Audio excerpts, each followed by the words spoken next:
ఎన్నికల్లో ఇచ్చిన హామీ మేరకు రుణమాఫీ చేస్తున్నామన్నారు సీఎం రేవంత్ రెడ్డి. ఎమ్మెల్సీ జీవన్ రెడ్డి అనుభవాన్ని పార్టీలో ఉపయోగించుకుంటామన్నారు. జగిత్యాల ఎమ్మెల్యే పార్టీలో చేరికను రాజకీయంగా ఉపయోగించుకోవాలని ప్రతిపక్షాలు చూశాయని విమర్శించారు.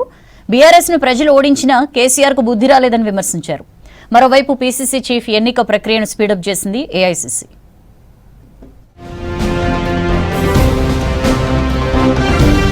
లోక్సభ ఎన్నికల్లో ప్రజలు బుద్ధి చెప్పినా కేసీఆర్ కు బుద్ధి రాలేదన్నారు సీఎం రేవంత్ రెడ్డి. కాంగ్రెస్ ను ఓడించేందుకు బీఆర్ఎస్ బీజేపీకి ఓట్లు వేయించిందని ఆరోపించారు. సిరిసిల్ల, సిద్దిపేటలో బీజేపీకి ఓట్లు ఎలా ఎక్కువ వచ్చాయని ప్రశ్నించారు రేవంత్. ప్రభుత్వాన్ని పడగొడతామని పనికిరని మాటలు మాట్లాడుతున్నారని మండిపడ్డారు సీఎం. అసలు ఫిరాయింపులను ప్రోత్సహించిందే కేసీఆర్ అని ఆరోపించారు రేవంత్. 100 ఎలుకలు తిన్న పిల్ల అంటే తీర్థయాత్రలు పోయిందంట. సిగ్గుండాలి కేసీఆర్ కు. 61 మంది ఎమ్మెల్యేలను, ఎమ్మెల్సీలను, ఎంపీలను తీసుకున్నాడు. ఫస్ట్ తెలంగాణ అమరవీరుల స్థూపం దగ్గరకు వచ్చి ముక్కు 3 ఇంచులు అరిగేటట్టు నేలకు రాయాలి. అమరవీరుల స్థూపం ముందర చేసిన తప్పులకు క్షమించమని. ఇప్పుడు ప్రజలు ఎన్నుకున్న ప్రభుత్వాన్ని పడగొట్టాలన్న భావదారిద్ర్యం కేసీఆర్కు రావడమే కేసీఆర్ యొక్క భావదారిద్ర్యము.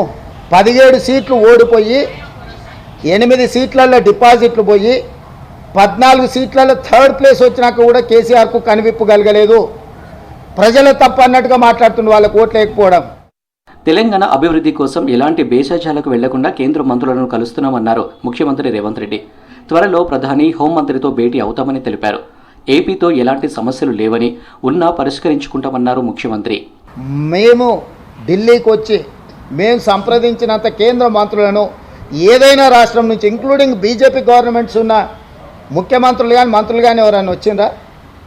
ఈరోజు కేంద్రంలో కొత్త ప్రభుత్వం ఏర్పడిన మరుక్షణం నుంచి రాష్ట్రానికి రావాల్సిన నిధులు, రాష్ట్రానికి కావాల్సిన అనుమతుల కోసము నిరంతరం ఎక్కిన మెట్టు ఎక్కకుండా ప్రతి మంత్రిని కలిసి భేషజాలకు పోకుండా ఈరోజు ప్రయత్నం చేస్తున్నాం. స్టేట్ కాంగ్రెస్ ఇన్ఛార్జి దీపాదాస్ మున్షి, మంత్రి శ్రీధర్ బాబు, ఎమ్మెల్సీ జీవన్ రెడ్డి ఢిల్లీలో సీఎం రేవంత్ రెడ్డిని కలిశారు. జగిత్యాల ఎమ్మెల్యే సంజయ్ కుమార్ను పార్టీలో చేర్చుకునే విషయంలో కొంత కమ్యూనికేషన్ గ్యాప్ వచ్చిన మాట వాస్తవమేనన్నారు రేవంత్. పార్టీ పట్ల నిబద్ధత ఉన్న జీవన్ రెడ్డికి సముచిత గౌరవం ఉంటుందన్నారు. జీవన్ రెడ్డి రెట్టించిన ఉత్సాహంతో ప్రభుత్వ కార్యక్రమాలను ప్రజల్లోకి తీసుకువెళ్తారని చెప్పారు సీఎం. డాక్టర్ సంజయ్ శాసనసభ్యుడిని జగిత్యాల నియోజకవర్గ అభివృద్ధి కోసం వారు ప్రభుత్వానికి సహకరించి నడవాలని నిర్ణయించుకున్నారు. ఆ నిర్ణయాలలో భాగంగా మా వైపు నుంచి కూడా సంపూర్ణంగా సమన్వయం చేయడంలో పీసీసీ తరఫున కూడా తీసుకోవాల్సిన ముందస్తు జాగ్రత్తలు తీసుకోకపోవడం వల్ల కొంత గందరగోళ పరిస్థితి ఏర్పడ్డది. పార్టీ హైకమాండ్ ఆదేశాల మేరకు ముఖ్యమంత్రిగా, కాంగ్రెస్ పార్టీ అధ్యక్షుడిగా ఆ ఆదేశాలను అమలు చేసి జీవన్ రెడ్డి గారి యొక్క గౌరవాన్ని కాపాడి ఆ ప్రాంత కాంగ్రెస్ పార్టీ కార్యకర్తలను ఆదుకోవడానికి పార్టీ ఆదేశించింది. మేము నిర్ణయించుకున్నాం. కాంగ్రెస్ పార్టీ బలోపేతానికి కృషి చేస్తున్న జీవన్ రెడ్డికి సముచిత స్థానం ఉంటుందని సీఎం రేవంత్ హామీ ఇచ్చారన్నారు మంత్రి శ్రీధర్ బాబు. పార్టీలో చిచ్చురేపే ప్రయత్నాలు విఫలమయ్యాయన్నారు. కొన్ని అంశాల్లో చిన్న అభిప్రాయ భేదాలున్నా అందరం కలిసి పార్టీ బలోపేతం కోసం కృషి చేస్తామన్నారు మంత్రి శ్రీధర్ బాబు.